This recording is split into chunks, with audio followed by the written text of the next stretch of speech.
Indonesia per 13 Oktober 2021 di dalam situs itu dinyatakan sebagai kekuatan militer nomor 16 dunia dari 140 negara. Dan yang membanggakan, Indonesia peringkat pertama untuk militer terkuat di Asia Tenggara. Nah, ini adalah capaian yang luar biasa, duet antara Presiden Joko Widodo dengan Menteri Pertahanan Prabowo Subianto.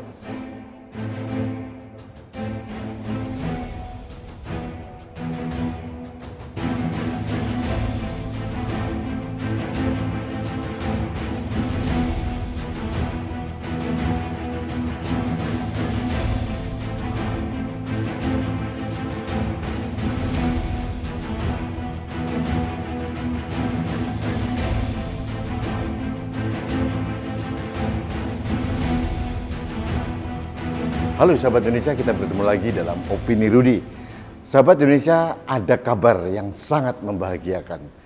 Ada situs pemerhati militer dunia namanya Global Firepower itu memunculkan suatu rilis bahwa Indonesia per 13 Oktober 2021 di dalam situs itu dinyatakan sebagai kekuatan militer nomor 16 dunia dari 140 negara.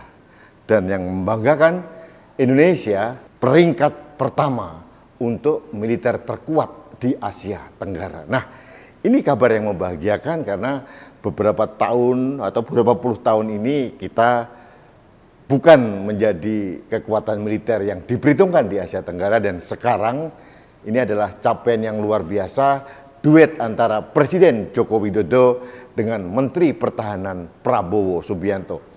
Ini mengingatkan kita pada tahun 60-an kalau nggak salah, Indonesia sempat disebut-sebut dunia sebagai kekuatan militer utama di Asia Tenggara. Nah, sahabat Indonesia, ini patut kita syukuri dan membuat rakyat tenang karena militer dalam hal ini TNI ini mempunyai kekuatan untuk melindungi kedaulatan NKRI. Ini yang utama. Ada 3 matra di TNI, matra darat, matra udara, dan matra laut. Dan ini kelihatannya sangat diperkuat oleh Menteri Pertahanan menjadi militer terkuat di Asia Tenggara. Di dalam situs Global Firepower, peringkat kedua diduduki oleh Vietnam. Malaysia hanya peringkat kelima, katanya begitu. Nah, sahabat Indonesia, ada hal yang ingin saya sampaikan dalam kesempatan ini, bahwa di satu sisi saya bahagia, saya memberikan apresiasi kepada Menteri Pertahanan Prabowo Subianto karena beliau berhasil menjalankan visi Presiden untuk memperkuat pertahanan negara Republik Indonesia.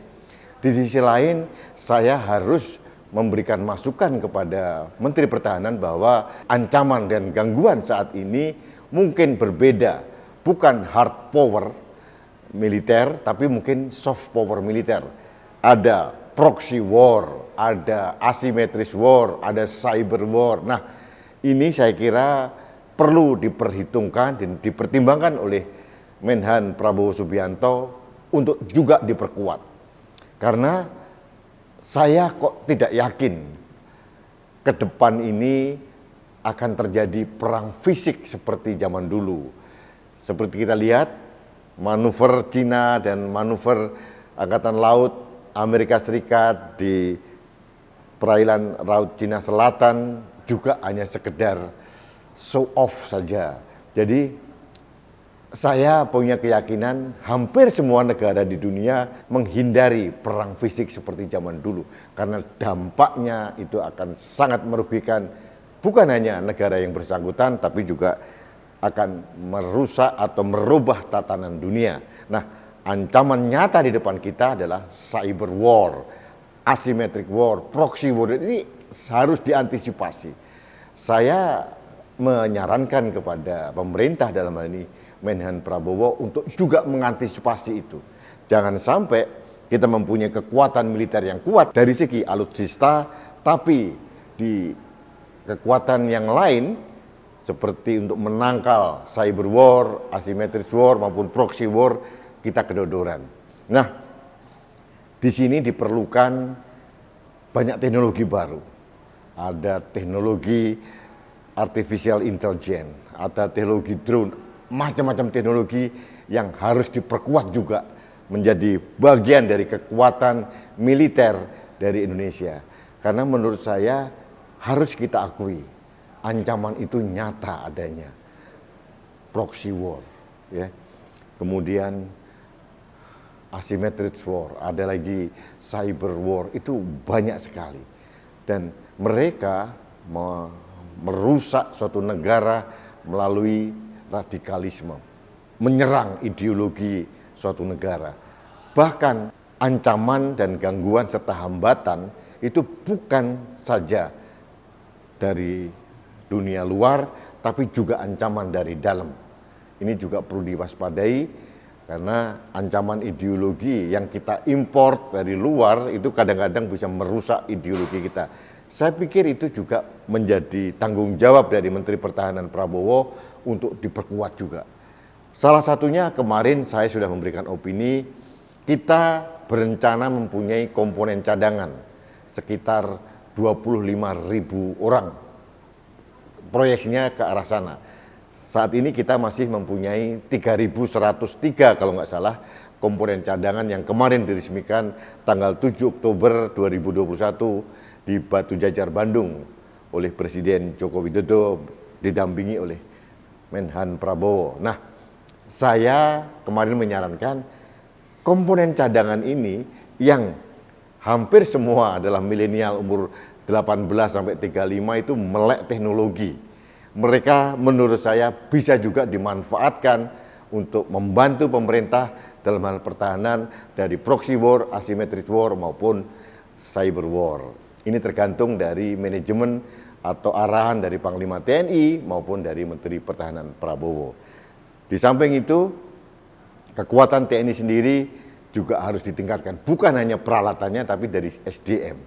Karena teknologi ini berjalan begitu cepat, termasuk teknologi militer dan pertahanan, dan saya pikir ini PR besar dari Menteri Pertahanan Prabowo yang harus dituntaskan 3 tahun mendatang. Baik, sahabat Indonesia, demikian opini saya. Ini satu hal membanggakan saya sebagai anak bangsa, dan ini adalah bentuk apresiasi saya kepada Presiden Joko Widodo dan Menteri Pertahanan Prabowo yang berhasil menaikkan peringkat militer kita menjadi yang terkuat di Asia Tenggara, dan kita dianggap menjadi militer terkuat nomor 16 di dunia. Ini luar biasa.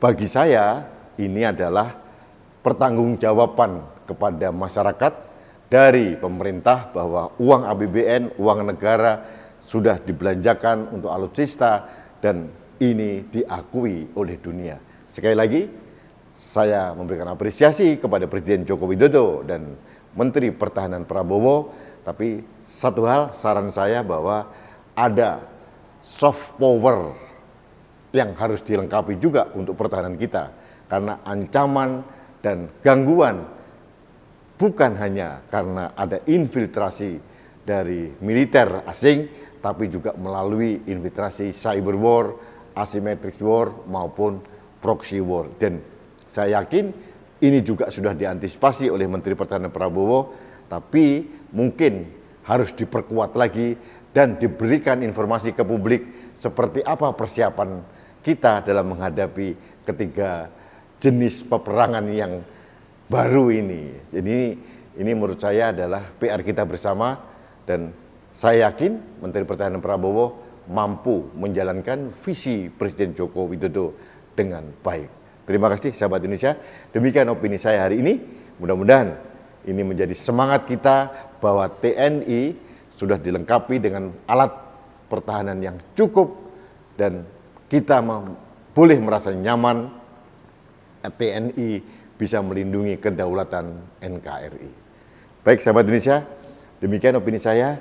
Dan terakhir, saya tetap menyarankan kepada Anda untuk selalu taat protokol kesehatan. Salah satunya menggunakan masker, karena masker saya melindungi Anda, masker Anda melindungi saya, masker kita melindungi Indonesia. Salam satu Indonesia, salam budaya Nusantara, salam toleransi, salam sehat untuk Indonesia. Saya Rudi S. Kamri.